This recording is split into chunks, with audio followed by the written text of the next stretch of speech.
Bismillahirrahmanirrahim. Assalamualaikum warahmatullahi wabarakatuh. Alhamdulillahi rabbil alamin. Wabihi nasta'inu ala umuri dunya waddin. Wassalatu wassalamu ala ashrafil anbiya'i wal mursalin, Nabina Muhammadin wa ala alihi wa ashabihi wa man tabi'ahum bi ihsanin ila yaumiddin. Allahumma anfa'na bima 'allamtana wa 'allimna ma yanfa'una wa zidna 'ilma. Allahumma inna nas'aluka 'ilman nafi'an wa rizqan thayyiban wa 'amalan mutaqabbala. Rabbana taqabbal minna innaka antas sami'ul 'alim wa tub 'alaina innaka antat tawwabur rahim. Rabbi shrah li sadri wa yassir li amri wahlul 'uqdatam min lisani yafqahu qawli thumma amma ba'd. Naam, ayol ikhwah rahimani wa rahimakumullahu jami'an. Pada kesempatan kali ini kita akan membahas salah satu perkataan salaf yang bernama Ibrahim ibn Khawwas rahimahullah. Ibrahim ibn Khawwas rahimahullah, dan perkataan ini dinukil oleh Ibn Rajab rahimahullah dalam kitab Dhammu Qaswatil Qalb, dan juga dinukil oleh Abu Nuaim dalam Hilyatul Awliya. Kata Ibrahim ibn Khawwas rahimahullah, dawaul qalbi khamsatu asya. Obat hati ada 5 perkara. Qiraatul Quran bitadabbur wa khala'ul batni wa qiyamul lail wa tadarru'u 'inda as-sahar wa mujalasatus salihin. Kata beliau rahimahullah, obat hati itu ada 5 perkara. Yang pertama, qiraatul Quran bitadabbur, membaca Al-Quran dengan tadabbur, dengan merenungi makna dan kandungannya. Yang kedua, khala'ul batan, mengkosongkan perut. Yang ketiga, qiyamul lail, salat di malam hari. Yang keempat, wa tadarru' 'inda sahar, beribadah di waktu sahur. Dan yang kelima, wa mujalasatus salihin, duduk dengan orang-orang saleh. Maka ini 5 poin ini sangat-sangat bermanfaat bagi orang yang memahami maknanya. Kata beliau, dawaul qalb, obat hati. Di sini menunjukkan kalau hati manusia itu bermacam-macam, dan hati itu berubah-berubah keadaannya. Oleh karena itu Nabi SAW bersabda, Allahumma ya muqallibal qulub, wahai zat yang membolak-balikan hati. Dan hati itu dinamakan bahasa Arab dengan al-qalb litaqallubihi, karena banyak berubah. Dia banyak berubah-berubah, ya, hati ini. Maka Allahumma ya muqallibal qulub, wahai zat yang membolak-balikan hati, tsabbit qalbi ala dinik, tetapkanlah hatiku di atas agama kamu. Ya. Hati itu yang paling terbaik, qalbun salim, hati yang selamat, yang tidak ada dosa di dalamnya dan tidak ada penyakit hati. Ini hati yang dicintai oleh Allah Azza wa Jalla. Dan nanti di akhirat, orang yang selamat apabila berjumpa kepada Allah dengan hati salim. Kata Allah Azza wa Jalla, yauma la yanfa'u malun wala banun. Pada hari itu tidak bermanfaat anak dan juga harta, illa man atallaha biqalbin salim, kecuali yang berjumpa kepada Allah dengan hati yang selamat. Maka seseorang wajib memperhatikan hatinya, apakah hati dia qalbun salim atau tidak. Dan Nabi SAW mengajarkan kepada kita beberapa doa agar kita memperhatikan hati kita dan Allah membenahi hati kita. Ya, seperti doa yang sangat panjang. Di ujung doanya Nabi SAW mengajarkan, Allahumma hdi qalbi wasaddid lisani waslul sakhimata qalbi. Ya Allah, berilah hidayah kepada hatiku, wasaddid lisani, dan benarkanlah lisanku, waslul sakhimata qalbi, dan buanglah semua penyakit-penyakit di dalam hatiku. Dalam doa yang lain, Nabi SAW mengajarkan, Allahumma inni as'aluka qalban saliman wa lisanan sadiqa. Ya Allah, aku memohon kepada Engkau hati yang selamat dan lisan yang jujur. Dan juga di dalam doa yang lain, Nabi SAW mengajarkan, Allahumma ghsil qalbi bil ma'i wal baradi wa thalji. Allahumma naqi qalbi minal khataya kama yanqa thawbul abyadu minad danas. Ya Allah, bersihkanlah hatiku dari semua kesalahan sebagaimana dibersihkannya atau pakaian dari semua kotoran. Maka doa-doa ini menganjurkan kita untuk memohon kepada Allah qalbun salim, hati yang selamat. Karena tidak ada yang selamat ketika berjumpa kepada Allah kecuali dia memiliki qalbun salim. Kemudian yang kedua, ada orang memiliki qalbun mayyit, hati yang mati. Hatinya dia sudah mati. Dan orang yang memiliki hati yang mati, pada hakikatnya sudah mati sebelum jasadnya mati. Kenapa? Kalau seseorang punya hati mati, dia tidak mengenal Allah, dia tidak mengenal agama Islam, tidak ingin mempelajari ilmu, tidak ingin mengetahui hak untuk dia amalkan, dan dia tidak tersakiti ketika berbuat dosa dan maksiat. Maka orang kalau hatinya sudah mati gak bermanfaat di sisi Allah Azza wa Jalla. Dan yang ketiga, qalbun marid, hati yang sakit. Hati yang sakit ini dia memiliki dua sisi. Kadang kalau lagi semangat jadi qalbun salim. Kadang kalau lagi lalai jadi qalbun mayyit. Kadang dia berbuat ketaatan, kadang dia berbuat maksiat. Ya. Dan hati ini yang dilihat oleh Allah. Karena fisik gak dilihat oleh Allah. Disebutkan di dalam hadis, innallaha la yanzur ila suwarikum wa amwalikum. Allah tidak pernah melihat rupa kalian dan harta kalian. Gak pernah dilihat oleh Allah. Kalau patokannya fisik dan rupa, kadang orang-orang kufar fisiknya jauh lebih baik dibandingkan orang Islam. Dia memiliki badan yang bagus, wajah yang bagus. Tapi itu semua tidak dilihat oleh Allah. Apa yang dilihat oleh Allah? Walakin yanzur ila qulubikum wa a'malikum. Namun Allah melihat hati kalian dan amalan-amalan kalian. Maka dilihat oleh Allah. Ya, maka di sini al-inayah, harusnya seseorang itu memperhatikan hatinya. Apakah dia memiliki qalbun salim atau tidak? Apakah qalbun mayyit atau tidak? Atau qalbun marid? Ya, sehingga dia benar-benar bisa memperbaiki. Nah, di sini Ibrahim Ibn Khawas rahimahullah, beliau menjelaskan obat hati. Gimana supaya hati kita itu menjadi qalbun salim. Yang pertama kata beliau, qiraatul Quran bitadabbur. Membaca Al-Quran dengan tadabbur.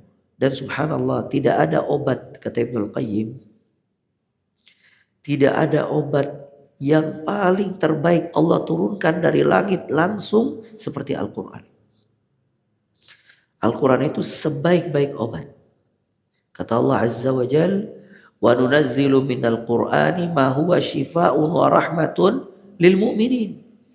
Kami menurunkan Al-Quran ini yang di dalamnya ada syifa. Lihat, Allah tidak memakai kalimat dawa. Dawa itu obat. Sedangkan obat itu dapat menyembuhkan, dapat tidak menyembuhkan. Tapi Allah mengatakan Al-Quran syifa. Dia pasti menyembuhkan. Makanya Al-Quran ini syifa. Orang yang sakit hati baca Al-Quran. Orang yang galau baca Al-Quran. Orang yang sedih baca Al-Quran. Orang yang gundah gulana baca Al-Quran. Karena Allah menjadikan Al-Quran syifa. Ya, pasti sembuh. Kalau seandainya dia tidak disembuhkan dengan Al-Quran, gak ada lagi yang bisa menyembuhkan dia. Nah, maka qiraatul Quran itu menyembuhkan hati yang marid, hati yang sakit. Ya, apalagi dengan tadabbur. Karena seseorang, subhanallah, kalau dia mentadabburi ayat-ayat Allah, maka dia akan mendapatkan banyak keajaiban. Allah menjelaskan tentang surga.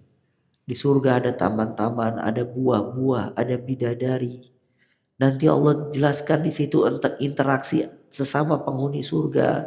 Mereka bertanya, kenapa kamu masuk surga? Dan seterusnya. Nanti penghuni surga dia berada dalam kebaikan. Kemudian Al-Quran menjelaskan nanti dia akan melihat Allah dan seterusnya. Ini bukan dongeng. Tapi ini janji Allah bagi penghuni surga. Maka dia akan semangat menggapai surga. Kemudian Allah menjelaskan tentang api neraka. Bagaimana apinya, bagaimana neraka. Kata Allah Azza wa Jal, Yauma naqulu li jahannam halim tala'ti wa taqulu hal min mazid. Kami berkata kepada api neraka jahanam. Dan jahanam itu apinya itu saling melahap satu dengan yang lainnya. Ya. Dan malaikat Malik penjaga api neraka itu pernah dilihat oleh Nabi Muhammad SAW. Malik itu tidak pernah tersenyum. Ditanya kenapa ini nggak pernah tersenyum. Maka dikatakan kepada Nabi SAW, Malik tidak pernah tersenyum semenjak dia melihat api neraka. Takut. Dan nanti penghuni neraka akan berkata kepada Malik ini. Dan difirmankan oleh Allah. Ya Malik, liyaqdi alaina rabbuk. Wahai Malik, suruh Rabb kamu membunuh kita. Selesaikan kita di neraka. Kita gak sanggup dengan azab Allah. Lihat kalau orang merenungi ayat itu, subhanallah. Ya, kemudian penghuni neraka nanti meminta air. Dia diazab oleh Allah sampai haus. An afidu alaina minal ma'. Berikan kepada penghuni surga, kasih kita air, kita haus. Dikasih oleh Allah air minum, kalau bukan air panas yang membuat usus mereka putus, atau air darah dan nanah. Maka orang kalau baca Al-Quran dengan tadabbur, akhirnya tumbuh rasa takut, ya Allah. Karena di dunia gak lama, tapi lihat neraka ancamannya sangat berat. Maka itu melembutkan hati. Kemudian belum neraka ada takhasum. Ada ribut satu dengan yang lainnya. Nanti manusia yang masuk neraka ribut dengan syaitan. Syaitan berlepas diri dari penghuni neraka. Fala tarumuni walumu anfusakum. Jangan kamu salahkan kita, salahkan diri kalian. Kenapa kok antum taat kepada anak? Udah tahu anak musuh kalian, anak yang akan menjebloskan kalian ke dalam api neraka. Kama salil ladzina Kama salil syaitan iz qala lil insani ukfur. Seperti syaitan berkata kepada manusia, kufurlah kalian. Falamma kafara qala inni bari'un minka inni akhafallaha rabbal alamin. Ketika manusia itu kufur, syaitan berkata, aku berlepas diri dari kamu. Aku sendiri takut kepada Allah Azza wa Jalla. Namun Allah mengatakan fakana aqibatuhuma annahuma finnari khalidaini fiha. Maka hukuman mereka berdua, mereka di dalam api neraka selama-lamanya. Wa dzalika jazaa'udz zalimin. Itulah balasan orang-orang yang berbuat zalim. Lihat ayat-ayat ini kalau kita renungi dengan seksama, kita membacanya, mentadabburinya, yalin al-qalb. Hati itu menjadi lembut. Maka di sini tadabbur penting. Ya makanya enggak ada obat sebaik Al-Qur'an yang dapat melembutkan hati. Allah Ta'ala berfirman, "Lau anzalna hadzal Qur'an 'alal jabal la ra'aitahu khashi'an mutasaddi'an min khasyatillah." Kalau seandainya Al-Qur'an ini kita turunkan ke gunung, ya, la ra'aitahu khashi'an. Niscaya engkau akan melihat gunung ini tertunduk, pecah karena takut kepada Allah Azza wa Jalla. Maka bagaimana kalau Al-Quran itu dimasukkan ke dalam hati kita? Maka ini anjuran untuk membaca Al-Quran dengan tadabbur. Dan orang yang tidak mentadabburi Al-Quran, itu tanda di dalam hatinya ada penyakit. Kata Allah Azza wa Jalla, afala yatadabbaruna al-Quran am ala qulubin aqfaluha. Apakah mereka tidak mentadabburi Al-Quran atau hati mereka ada penutupnya sampai mereka gak bisa mentadabburi Al-Quran. Makanya biasakan kehidupan kita jangan pernah lepas dari qiraatul Quran, membaca Al-Quranul Karim. Maka untuk melihat orang di Ramadan, kenapa banyak yang menjadi baik? Kenapa yang banyak menjadi saleh? Kenapa banyak yang menjadi taat? Salah satu sebabnya karena dia baca nih Kitabullah Azza wa Jalla. Akhirnya termotivasi terus untuk berbuat kebaikan. Kemudian obat hati yang kedua, khala'ul batan, perut yang kosong. Ya. Makanya perut yang kosong ini cepat berbuat ketaatan. Kata sebagian salaf, Fa inna ma'siyatallah qaribatun minasyab'an ba'idatun 'anil jaw'an. Sesungguhnya maksiat Allah itu dekat kepada orang yang perutnya terisi dan jauh dari orang yang perutnya kosong. Oleh karena itu pemuda-pemuda yang dia punya syahwat menggebu-gebu, namun dia belum bisa menikah, disuruh apa oleh Nabi Shallallahu Alaihi Wasallam? Puasa. Ya, kata Nabi, kalian puasa. Fa innahu lahu wija. Karena puasa ini tameng untuk melawan syahwat. Ya, nah ini menunjukkan perut yang kosong itu sebab melembutkan badan, melembutkan hati. Dan perut yang terlalu kenyang dan terisi banyak itu sebab mengeraskan hati. Ya, makanya sebab kerasnya hati kenapa? Karena terlalu banyak makan. Dulu Bani Israel berkata, la ta'kulu katsira, fatashrabu katsira, fatanamu katsira, fatakhsaru katsira. Jangan kalian banyak makan. Karena kalau kalian banyak makan, kalian akan banyak minum. Dan kalau kalian banyak minum, kalian akan banyak tidur. Dan kalau kalian banyak tidur, fatakhsaru katsira, kalian nanti banyak rugi. Waktu kalian habis untuk tidur. Dan bagian yang paling buruk diisi oleh anak Adam itu perutnya. Sebagaimana sabda Nabi SAW, ma mala ibnu Adam wi'aan syarran min batni. Tidaklah bagian yang paling buruk diisi oleh anak Adam yang lebih buruk dibandingkan perutnya. Fa in kana la mahala, kalau dia tidak bisa harus mengisi perutnya, fa thuluth li ta'amihi, sepertiga buat makan, sepertiga buat minum, sepertiga buat bernafas. Nah, maka di sini harusnya seseorang menjaga perutnya, jangan sampai dia terlalu banyak makan hingga membuat dia terlalu kenyang yang berlebihan, kemudian menjauhkan dia dari ketaatan kepada Allah dan mengeraskan hati. Ibnu Abi Dunya rahimahullah, dia memiliki satu kitab judulnya Al-Ju', rasa lapar. Ternyata rasa lapar ini dimotivasi oleh Islam. Dan itu keadaan Nabi Muhammad SAW. Nabi Muhammad SAW ini sering lapar. Makanya beliau pernah keluar dari rumahnya ketemu Abu Bakar. Bertanya, ma akhrajaka ya Abu Bakar. Apa yang membuat kamu keluar dari rumahmu? Al-ju', rasa lapar ya Rasulullah. Kata Nabi SAW, begitu juga aku lapar. Jadi menunjukkan kalau lapar ini ada kebaikan. Di antara kebaikan lapar itu melembutkan hati. Bukan berarti antum gak makan. Cuman memakan seperlunya, tidak berlebihan. Karena makan yang banyak itu mengeraskan hati. Dan sekarang subhanallah akhir zaman, banyak orang buat konten-konten yang melanggar sunnah Nabi SAW. Kayak konten makan banyak, konten kuliner dan yang lainnya. Yang di benaknya cuman bagaimana makan dan makan. Ya, dan ini mengeraskan hati. Makanya khala'ul batan, perut yang kosong itu melembutkan hati. Dan Ibnul Qayyim mengatakan di antara sebab yang dapat mengeraskan hati fudurut ta'am, orang terlalu banyak makan. Bisa dipahami ya. Kemudian yang ketiga, obat hati qiyamul lail, salat malam. Ya.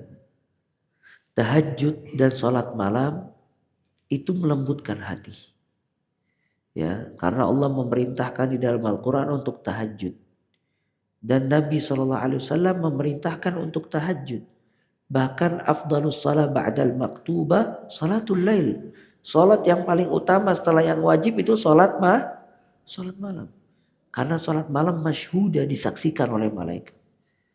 Ya, dan ciri-ciri orang-orang yang baik, ya perut mereka di malam hari jauh dari kasur-kasur mereka untuk melaksanakan salat.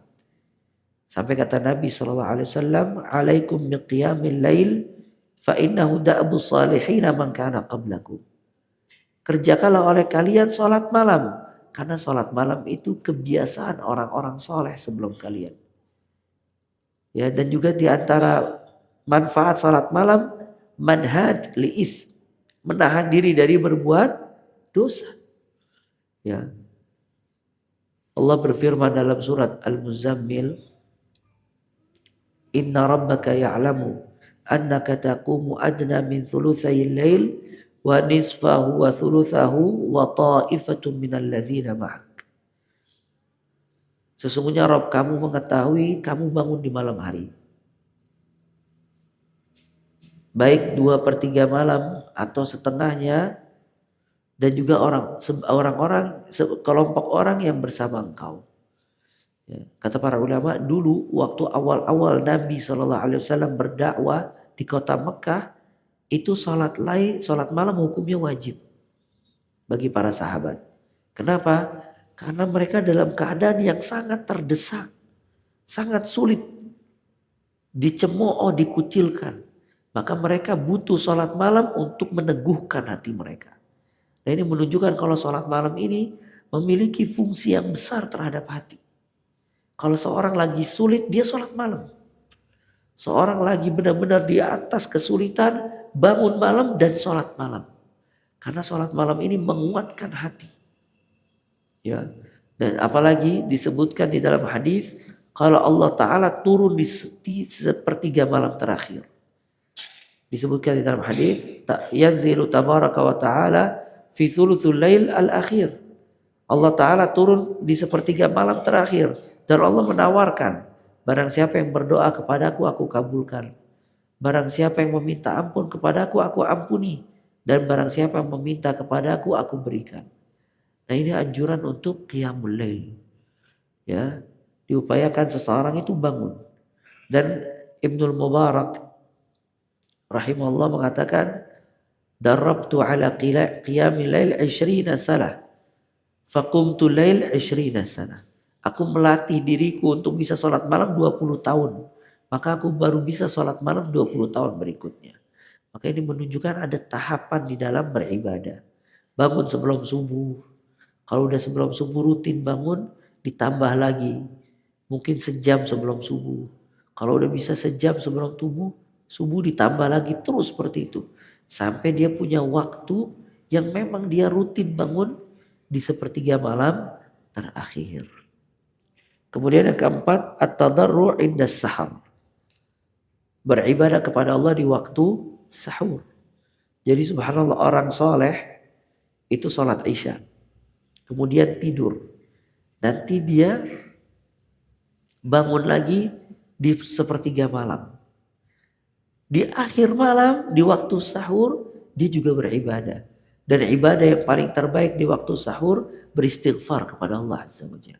Kata Ibnu Rajab rahimahullah, orang soleh itu beribadah dari malam, dari isya, kemudian bangun beribadah, dan di penghujung malam dia meminta ampun atas semua kekurangan pada hari tersebut. Dia merasa dirinya muqassir, masih banyak kekurangan, maka dia menutup akhir malam dengan istighfar, yaitu sahur. Dan ciri penghuni surga kata Allah, wabil asharihum yastaghfirun. Dan di waktu sahur itu mereka banyak beristighfar kepada Allah Azza wa Jalla.